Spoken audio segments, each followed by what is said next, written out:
Number 84-205 নিচে দেওয়া হচ্ছে। এমন যদি হয় ভিডিওটা প্রথম দেখছো, পুরোনো ভিডিওগুলো দেখো। ফ্রি কনসালটেন্সি দিয়ে থাকি, তার মানে এটা নয় যে সমস্ত বা অনেক কোয়েশ্চেন করবে, হোয়াটসঅ্যাপে পাঠাবে এবং আমি বসে বসে সব উত্তর দেবো। না না, সেরকম কোনো ব্যাপার নেই।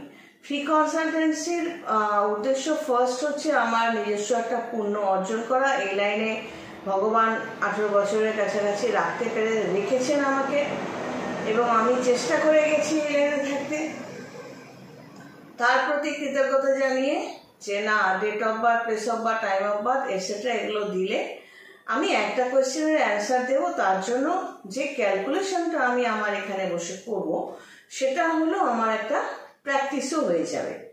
কারণ এই লাইনটা এমন, আমি অন্যান্য লাইনের কথা বলছি না, আমি মনে করি যে আমার রেগুলার একটা আপগ্রেডেশন অবশ্যই দরকার পড়ে। তো চর্চাটা থাকে, এই ক্যালকুলেশনটা আমি করি, করে আমার কাছেই থাকে। এবার একটা কোয়েশ্চেনের অ্যান্সার আমি দিয়ে দিই, 10-15 মিনিট পাবে ফ্রি কনসালটেন্সিতে। এরপর যা কিছু জানার আছে তাতে কিন্তু পেইড কনসালটেন্সি নিতে হবে। এই ফ্রি কনসালটেন্সির অজুহাতে একটা আলাপ পরিচয় হয়ে যায়।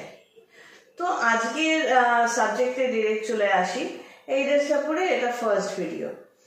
এইটা আজকের সাবজেক্টটা হচ্ছে ড্রাইভার। মানে হচ্ছে বেসিক কথাটা হচ্ছে যে আমার জীবনের দায়িত্ব যদি আমি না নিতে চাই বা আমি নিজেকে না চালাই বা সেই ইচ্ছেটা যদি না থাকে, তো আমার গাড়িতে অন্য কেউ ড্রাইভিং করে চালিয়ে যাবে, তাতে কি সত্যি গাড়িটা ঠিকঠাক মতো চলবে বা তার লক্ষ্যে পৌঁছতে পারবে? বোধ হয় না।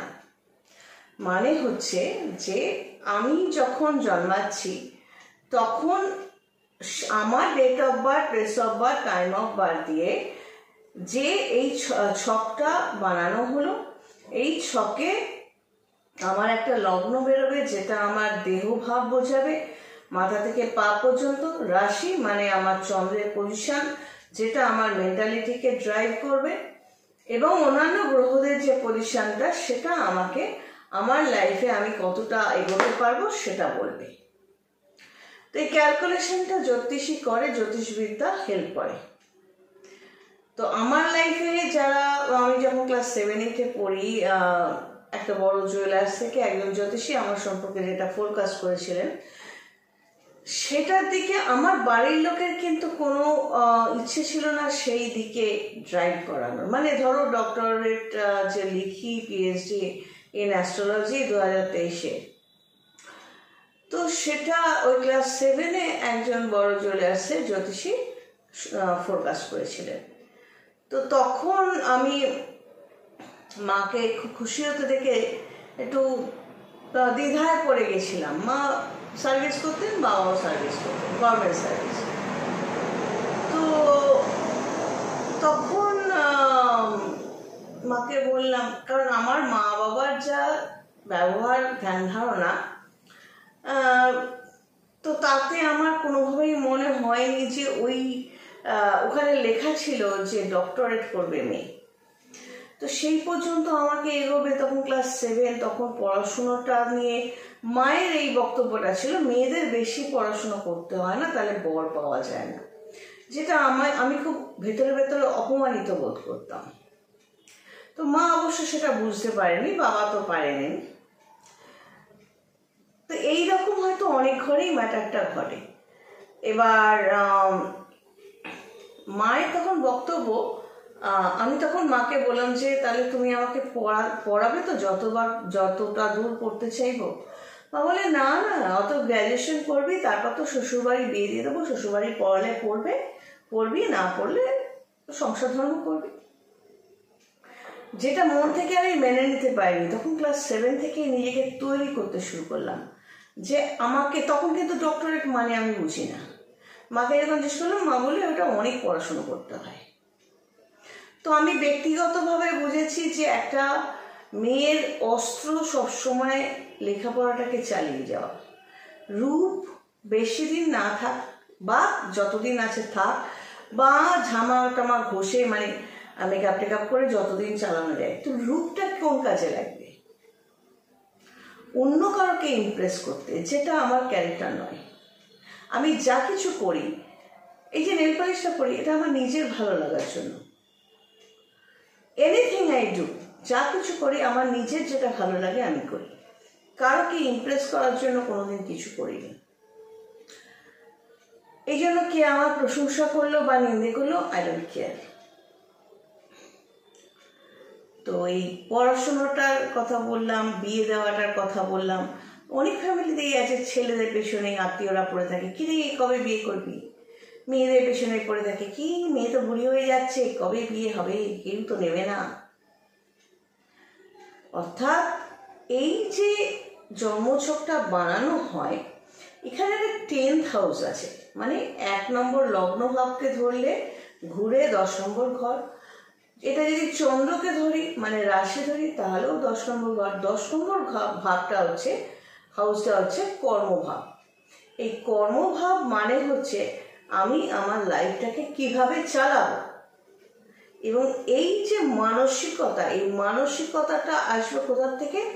চন্দ্রের স্ট্রেংথের উপর। চন্দ্র কোন ঘরে আছে তার উপর নির্ভর করবে যে চন্দ্রের পজিশনটা। যে চন্দ্র দুর্বল, সে এই আর্জটা ফিল করে না, এই ভিতর থেকে যে ইন্টারেস্ট ফিল করে না যে আমাকেই আমার গাড়িটা চালাতে হবে, আমাকে চালাতে হবে, আমাকে ইন্ডিপেন্ডেন্ট হতে হবে।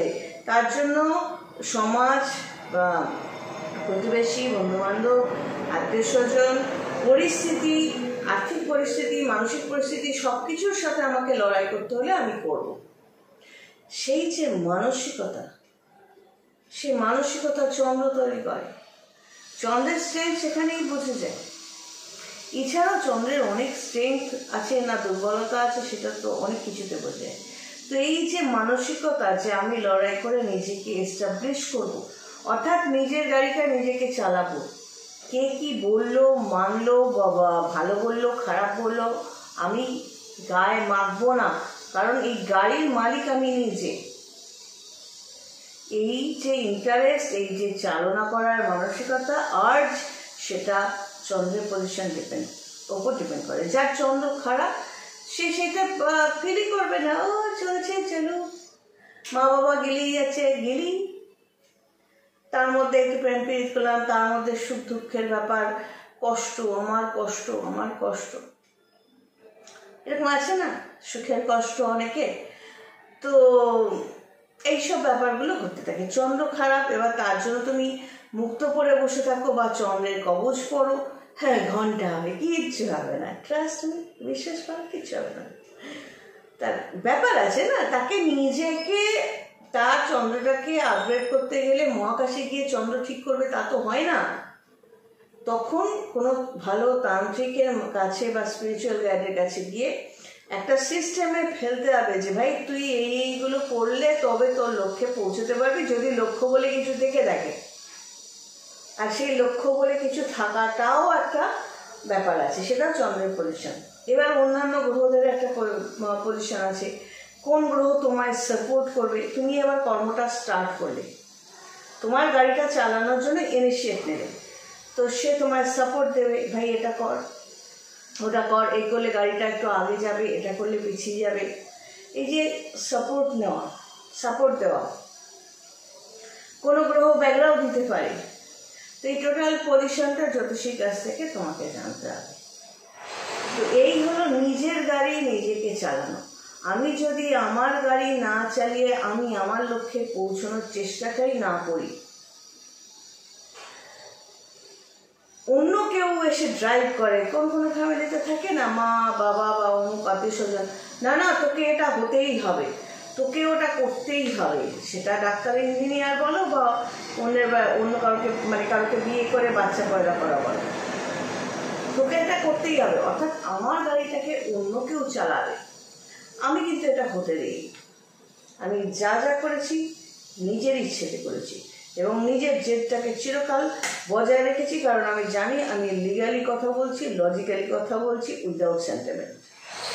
সেন্টিমেন্ট তার জন্য আসে যার ক্ষেত্রে যে ডিজার্ভ করে, তাও সেন্টিমেন্টাল আটপাট খাওয়াটা আমি খুব একটা পছন্দ করি না। এই ও কেন আমার জন্য করলো না, ও কেন ভালোবাসলো না, ও কেন আমার কথা মনে করলো না, আমাকে কেন মেসেজ করলো না, তা আমি এসবের মধ্যে কোনোদিন খুব একটা লাখারি। গুড মর্নিং দিলে দিলে আমিও দিলাম, আমিও বোঝালাম যে ভাই আমি তো আর মিস করছি, যেদিন তুমি গুড মর্নিং দেবে না তো আমারও অতটা মাথায় থাকবে না। আমি তোমাকে অবজ্ঞা করছি তা না, ব্যাপারটা হচ্ছে অতটা হিট করে না আমাকে, হলে হলো না হলে হলো না। এই হলো গাড়ির ড্রাইভার। তুমি নিজে চালাবে না অন্য কারোকে বসিয়ে দেবে, সে তোমার গাড়ি কোথায় গিয়ে গুতিয়ে দেবে, উল্টে পড়ে থাকবে, তখন তুমি বলবে আমার গাড়ি কেন উল্টে গেল, তাই না? নিজের লক্ষ্য নিজেকে তৈরি করতে হবে, নিজেকেই ছুটতে হবে, নিজেকেই পালিশ করতে হবে। সবাই তো সোনার চামচ মুখে নিয়ে জন্মায় না, আমিও জন্মাইনি, এরকম অনেকেই জন্মায় না। সবাই এসে করে দেবে তারপর তুমি করবে, এটা তো হয় না ভাই। হ্যাঁ, তো এগুলো বুঝতে হবে, নিজের গাড়িটা নিজেকেই চালাতে হবে। সবাই ভালো থেকো, গড ব্লেস, টেক কেয়ার।